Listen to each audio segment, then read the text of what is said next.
शुरुआत करते हैं आज की न्यूज़पेपर की पहली न्यूज़। हम देखेंगे साइंस वाले हिस्से से। फर्स्ट न्यूज़ आई है हमारी ला नीनो से रिलेटेड। ठीक है, यहाँ पर एक स्टडी की गई है जिसमें बताया जाता है यदि ला नीनो की घटना हो रही है, ला नीनो की घटना हो रही है तो उससे ठीक है हमारी जो कंट्री है उसको क्या फ़ायदा पहुँचेगा या नहीं पहुँचेगा। Is La Nina a fair weather friend of our country. ठीक है, क्या ला नीनो हमारा फेयर वेदर फ्रेंड है, ये क्वेश्चन यहाँ पर पूछा जाता। सबसे पहले हम देखेंगे ला नीनो के बारे में, फिर देखेंगे एल नीनो के बारे में। दोनों को कंपेयर करने की कोशिश करेंगे, तब जाके हमको चीज़ें क्लियर हो पाएंगी। ठीक है, एक होता है एल नीनो और उसका जस्ट उल्टा होता है ला नीनो। एल नीनो का मतलब है गर्म पानी का प्रवाह। समुद्र का जो सरफेस है उस एरिया का टेम्परेचर में जो वृद्धि होती है उसको हम कहते हैं एल नीनो। पार्टिकुलर हम बात कर रहे हैं इक्वेडोर और पेरू तट। इक्वेडोर और पेरू तट के साथ साथ में यदि समुद्र की सरफेस का टेम्परेचर कभी कभी बढ़ जाता है, ठीक है, गर्म पानी का प्रवाह होने लगता है, उसको हम कहते हैं एल नीनो।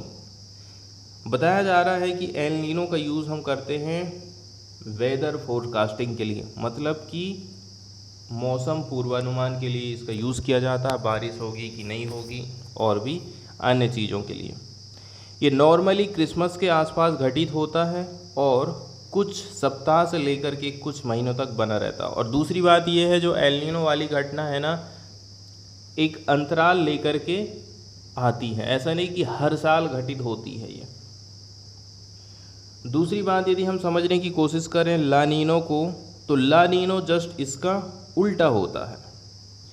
जैसे कि हम कह रहे थे कि एल नीनो से पानी का टेम्परेचर बढ़ गया है, वहीं उल्टा हो जाता है ला नीनो से। ला नीनो से क्या होगा, ये जो समुद्र का जो सरफेस टेम्परेचर है ना, ये डाउन हो जाता है। जब ये डाउन है तो यहाँ से चलने वाली जो हवाएं हैं वो किधर चलती हैं, वो सरफेस की तरफ चलेंगी। मान के चलो ये इंडिया है, ये समुद्र है। जब पवनें समुद्र से स्थल की ओर चलने लगती हैं तो फिर जाहिर सी बात है कि ये हवाएं अपने साथ नमी लेकर के आएंगी और बारिश होने वाली है। ठीक, तो एल नीनो ला नीनो के जस्ट विपरीत स्थिति होती है। इसके अंतर्गत उष्णकटिबंधीय प्रशांत महासागर की जो व्यापारिक पवनें हैं वो सबल हो जाती हैं। ये जो हम बोल रहे हैं ये पवनें उधर जा रही हैं, उसका मतलब है कि ये जो पवनें हैं सबल हो गई हैं। इसी के चलते चलते मध्यवर्ती और पूर्वी प्रशांत महासागर में ठंडे जल का असामान्य संचयन हो जाता है। तो नॉर्मली देखा जाए तो हम ये कह सकते हैं कि ला नीनो और एल नीनो का सीधा सीधा संबंध रहता है समुद्र के तापमान में बढ़ोतरी या फिर कमी से। ठीक है, इसका प्रभाव दुनिया भर में पड़ता है। एल नीनो की वजह से तापमान गर्म हो जाता है, ला नीनो के कारण पानी ठंडा हो जाता है। ठीक है, दोनों आमतौर पर 9 से 12 महीने तक रहते हैं, लेकिन हो सकता है किसी किसी कंडीशन में ये कई वर्षों तक बने रहें। एल नीनो आखिर होता क्या है, उष्णकटिबंधीय प्रशांत के भूमध्य क्षेत्र में समुद्र का टेम्परेचर और वायुमंडलीय परिस्थितियों में आए बदलाव की जिम्मेदार समुद्री घटना एल नीनो कहलाती है। इसके चलते चलते समुद्र की सतह का तापमान सामान्य से बहुत अधिक बढ़ जाता है। ये हो सकता है 4 से 5 डिग्री तक। ठीक है, और जब टेम्परेचर बढ़ता है तो आप समझ सकते हैं मछलियों के लिए फिर मुश्किल हो जाता है। उनकी जो नॉर्मल लाइफ है वो कम हो जाती है और वो जल्दी मर जाती हैं। एल नीनो का मौसम पर असर क्या पड़ता है। ठीक है, दुनिया भर में कई प्रकार के असर पड़ते हैं, जैसे कि बारिश, ठंडी, गर्मी, सब में अंतर दिखाई देता है। राहत वाली बात ये हो जाती है, ये दोनों ही हालात हर साल नहीं बल्कि 3 से 7 साल में दिखाई देते हैं। मतलब ये दोनों घटनाएं 3 से 7 साल में हमको देखने को मिलती हैं। एल नीनो जब आता है तो मध्य और पूर्वी भूमध्य प्रशांत महासागर में सतह का पानी गर्म होता है, फिर पूरब से पश्चिम की ओर बहने वाली हवाएं कमज़ोर पड़ जाती हैं और पश्चिमी प्रशांत क्षेत्र में रहने वाली गर्म सतह वाला पानी भूमध्य रेखा के साथ साथ पूरब की तरफ बढ़ने लगता है। न्यूज़ की बात करें तो बताया जा रहा है ज़्यादातर साल में क्या हुआ है, मेटेरोलॉजिस्ट कंसिडर करते हैं ला नीनो हमारा इंडिया का क्या है, फ्रेंड है, मतलब कि हमें इससे कोई नुकसान नहीं पहुंचता है। अब जो फोनामेनन है उसको एसोसिएट किया जाता है बिलो नॉर्मल सी सरफेस टेम्परेचर। ला नीनो जब भी आएगा समुद्र का टेम्परेचर कम हो जाएगा।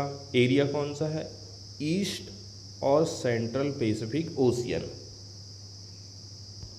अब बताया जा रहा है कि इससे क्या होता है, समर वाला जो मानसून है ना वो कैसा हो जाता है, वेटर हो जाता है, एंड द विंटर कोल्डर।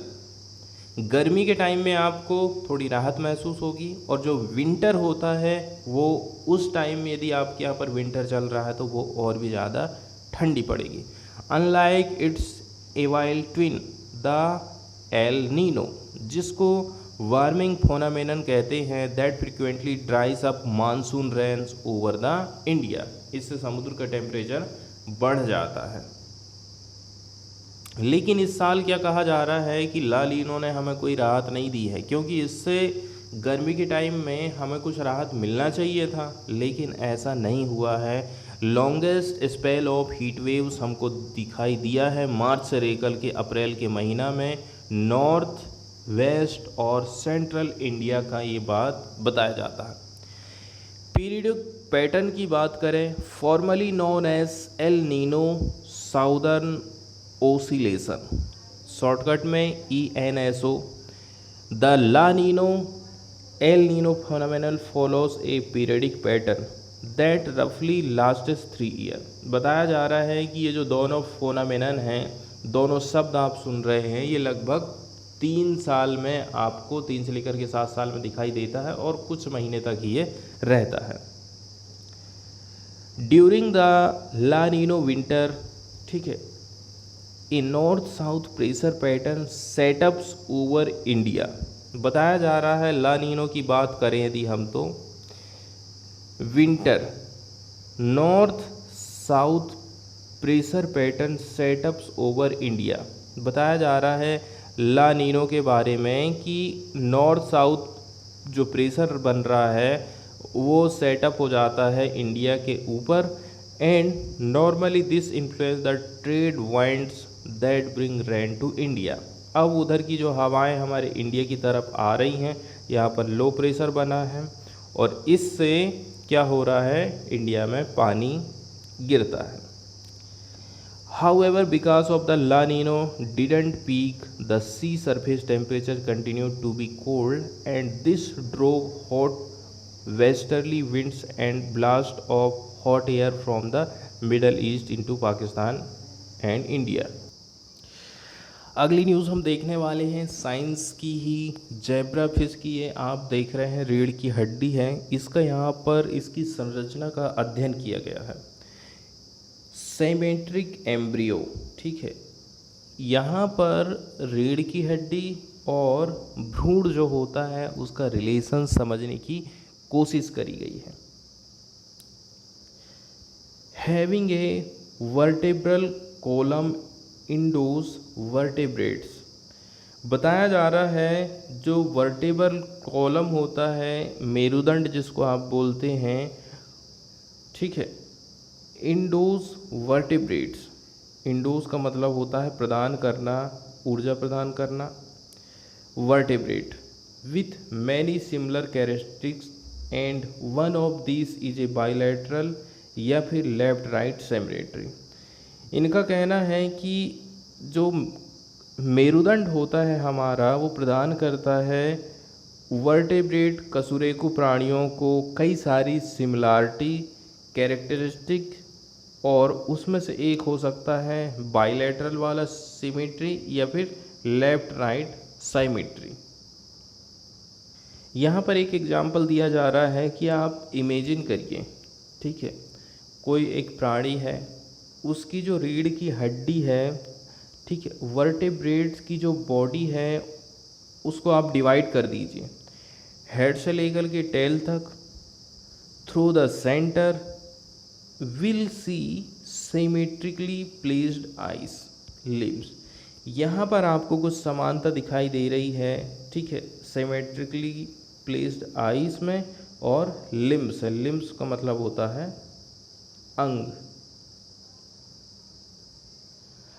अब ऐसा हुआ कैसे करके तो बताया जा रहा है। इसके लिए हमें, जब वो एकदम छोटा था, वो प्राणी भ्रूण में था, भ्रूण का उसका विकास हो रहा था, उस टाइम का आपको अध्ययन करना पड़ेगा, तब जाके हमें पता चलेगा कि ये जो हम स्ट्रक्चर में सिमेट्री देख रहे हैं वो कैसे करके आई है। To ask how this symmetric body structure comes into being means going to embryonic stage and see how the precursors of skeleton and muscles, जिसको हम कहते हैं सोमाइट्स, डेवलप। तो जो सोमाइट्स रहता है वो आखिर होता क्या है?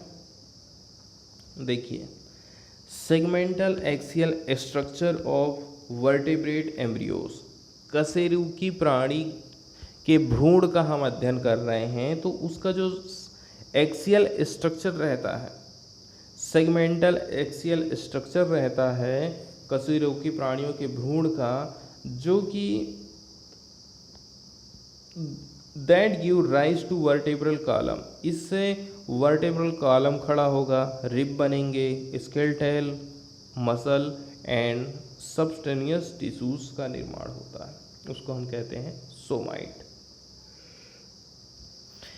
एक क्वेश्चन यहाँ पर और किया जाता है, वो ये है कि देखो, does the left right symmetry seen in somites develop through some inbuilt mechanism of genetic regulation? Left right वाली सिमेट्री जो हमें दिखाई दे रही है सोमाइट्स के डेवलपमेंट के दौरान, तो क्या वो इनबिल्ट मैकेनिज्म है जेनेटिक रेगुलेशन का, या फिर it is a physical property of the tissue making up the somite? जिन टिश्यू से इसका निर्माण हुआ है, क्या वो ही इसके जिम्मेदार हैं इस प्रकार की सिमेट्री के? तो रिसर्चर लोगों ने अध्ययन किया जेब्राफिश मॉडल एम्ब्रियोस का, उसके भ्रूण का, और ये पता लगाया है कि जो है it is in fact surface tension, main बात आ जाती सरफेस टेंशन की, दैट शेप्स दीज सेल्स, इस सरफेस टेंशन ने ही इन सेल्स को आकार दिया है, and not any genetic regulatory, और आप इसको कोई जेनेटिक रेगुलेटरी मैकेनिज्म नहीं कह सकते हो। मतलब मेन कारण क्या है? सरफेस टेंशन है। अब हमने ये स्टडी का अध्ययन किया है, तो वैज्ञानिकों को इससे कहाँ पर फ़ायदा मिलने वाला है, ठीक है। तो यहाँ पर बताया जा रहा है this has implication for understanding normal development, हमारी बॉडी का जो विकास हो रहा है, नॉर्मल डेवलपमेंट हो रहा है, हम उसको अंडरस्टैंड कर सकते हैं।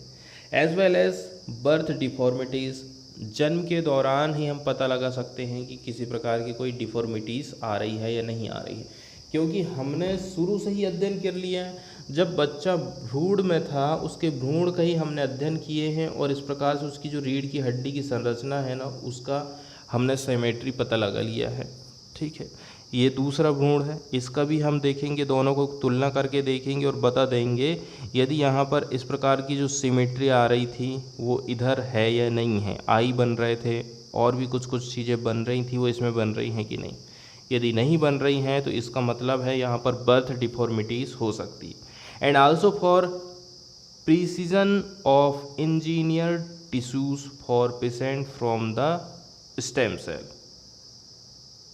एक वर्ड आया है engineered tissue, a tissue engineered product, मतलब कि ए प्रोडक्ट दैट contain और consist of cells or tissues that either have been subject to substantial manipulation या फिर are not intended to be used for the same essential function in the recipient as in the donor and is presented as having properties for treating or preventing disease in patient। इस विधि का use किया जाता है disease के prevention का, ठीक है, patients के ऊपर। नेक्स्ट न्यूज़ है हमारी पोर्सिन वायरस से रिलेटेड। हाल ही में न्यूज़ में आप देखे भी थे, मैं खुद आपको बताया था कि सुअर का जो हार्ट है उसको इंसान के भीतर ट्रांसप्लांट कराया गया है, लेकिन बाद में ये होता है कि उस व्यक्ति के हार्ट में ना वायरस का इन्फेक्शन हो जाता है और कुछ दिनों के बाद उस व्यक्ति की डेथ हो जाती। यही न्यूज़ यहाँ पर बताया जा रहा है। जनवरी के महीने में एक व्यक्ति जो कि था यूनाइटेड स्टेट का, become the first recipient of pig heart transplant. वो व्यक्ति पहला व्यक्ति बना था, ऐसा व्यक्ति जिसे पहली बार सुअर का दिल लगाया गया है, उसका दिल इसके अंदर धड़क रहा था। He died 2 months later and doctors now say the genetically edited pig heart, जो पिग हार्ट था उसको जेनेटिकली एडिटेड किया गया था, कैरिड ए पोर्सिन वायरस, उसमें था एक वायरस, इसी ने कंट्रीब्यूशन दिया है उसकी डेथ को। The main concern is that the virus can damage the heart, और मेन बात यह है कि जो वायरस है वो हार्ट को डैमेज कर सकता है।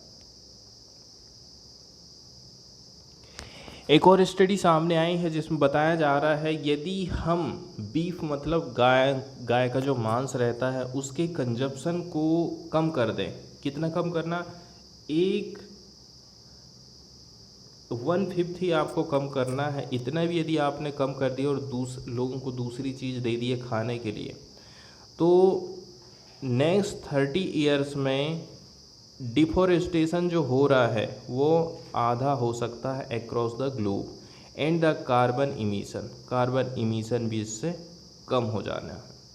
Researchers model the effect of swapping beef with A fungus based meat, ठीक है।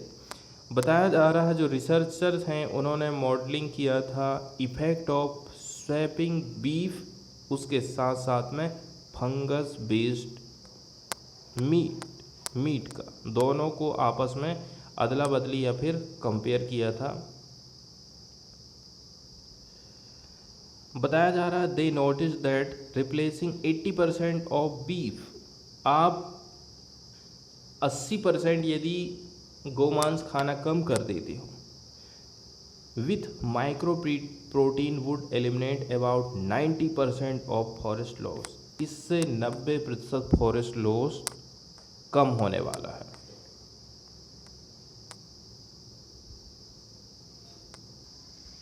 अगली न्यूज़ हम देखने वाले हैं पल्सार से रिलेटेड। तो पल्सर एक प्रकार से तेज़ी से घूमने वाला न्यूट्रॉन स्टार होता है जो बड़ी मात्रा में विद्युत चुंबकीय विकिरण, उसमें क्या किया जाएगा, प्रकाश, एक्सरे, रेडियो तरंगे और कण जेट का उत्सर्जन करता है। एक न्यूट्रॉन स्टार वो न्यूट्रॉन स्टार रहता है, तब बचा रहता है जब एक तारा 4 से 8 बार हमारे सूर्य का द्रव्यमान उसके अधिकांश ईंधन को जला देता है और एक सुपरनोवा में विस्फोट होता है। न्यूज़ में बताया जा रहा है, अभी हम जो अनुमान लगा रहे थे कि वो कुछ और हो सकता है, तो वो कुछ और नहीं है, वो पल्सर है। An object that astronomers thought was a distant Galaxy, एक वस्तु जो कि डिस्टेंट गैलेक्सी हो सकता था, ऐसा सोचा जा रहा था, has now been discovered as the brightest extragalactic pulsar ever seen. अभी तक जो देखा गया सबसे ज़्यादा ब्राइटेस्ट एक्स्ट्रा गैलेक्टिक पल्सार की खोज की गई है। ये कहाँ पर था, दूरस्थ गैलेक्सी में स्थित था। So the scientist used a computer program, यहाँ पर बताया जा रहा है कि पल्सर आखिर होते क्या है। Among the few celestial object, वो ऐसे ऑब्जेक्ट हैं जो कि एमिट करते हैं सर्कुलर पोलराइज्ड लाइट को, इसीलिए वैज्ञानिक लोग यूज़ करते हैं कंप्यूटर प्रोग्राम को जो कि फिल्टर आउट करता है अदर काइंड ऑफ लाइट को। आफ्टर द फिल्टरिंग प्रोसेस, जब फिल्टर हो गया प्रकाश हमारा, तो team could then spot the hidden pulsar, और जो वहाँ पर छिप गया था उसको आसानी से वैज्ञानिक लोग देख सकते हैं। पीआईबी की न्यूज़ को यदि हम देखें तो वहाँ पर नई एजुकेशन पॉलिसी 2020 का उल्लेख किया गया है, एनईपी 2020। इसके कुछ मेन बेसिक स्तंभ हैं, उनको हम देख लेते हैं। जैसे कि पुराना जो स्ट्रक्चर चल रहा है जिसमें हम पढ़ लिख कर अभी तक आए हैं, वो 10+2 सिस्टम चलता था, ठीक है। अब इसको बदल करके तोड़ दिया गया है, 5+3+3+4 कर दिया गया है, ठीक है। Current 10+2 structure in which policy covered schooling from class 1 से लेकर के 10, जो भी पॉलिसी बनाया जाता था उसमें वो पॉलिसी कवर करती थी 1 से लेकर के 10 कक्षा तक, एज रहता था 6 से लेकर के 16 तक। एंड देन क्लास 11-12 एज आ गई इसमें 16 से 18, इस प्रकार से उसको हमने डिवाइड किया था। Gives way to 5 year of fundamental education. अब क्या हो गया है, 5 साल फंडामेंटल एजुकेशन प्रोवाइड किए जाएंगे, 3 साल रहेंगे प्रिपरेटरी, 3 साल रहेंगे मिडिल स्कूल के, 4 ईयर्स ऑफ सेकेंडरी स्कूलिंग, 4 साल की सेकेंडरी स्कूलिंग होने वाली। मल्टी स्ट्रीम की बात करी जा रही है।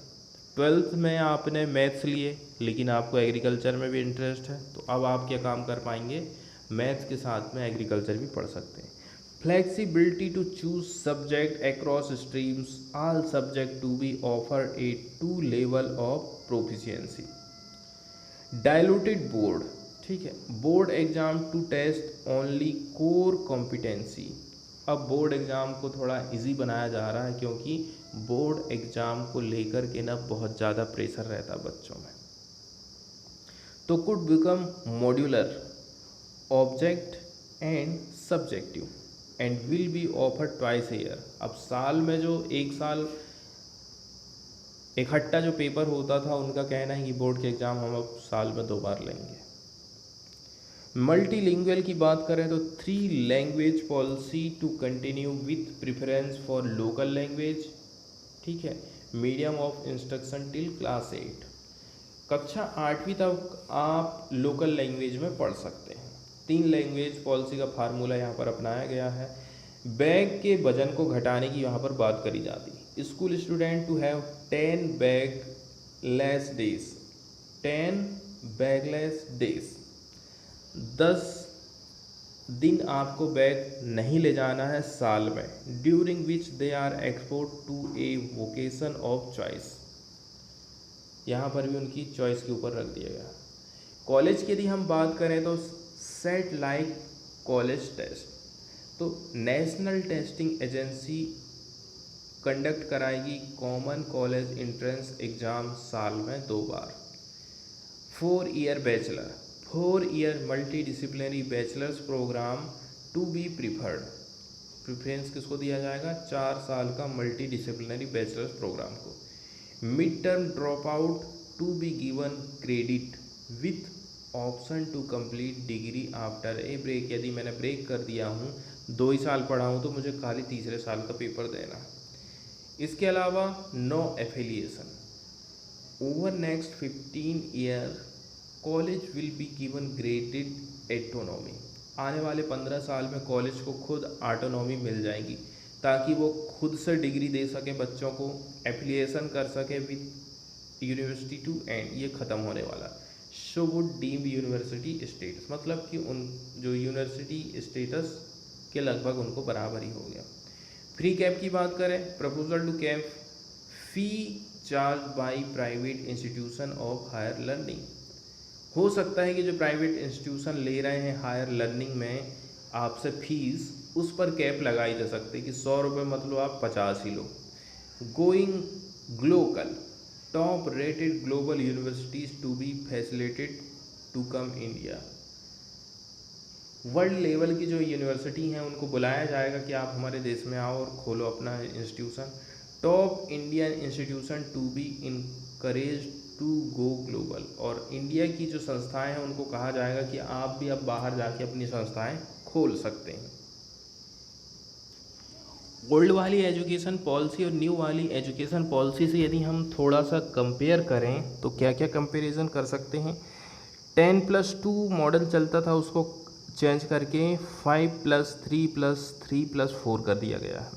ठीक है, पहले पर्याप्त राशि आवंटित नहीं की जाती थी एजुकेशन सिस्टम में, अब लेकिन हम एजुकेशन में जीडीपी का 6% एजुकेशन को देने वाले, ऐसा प्रावधान किया गया।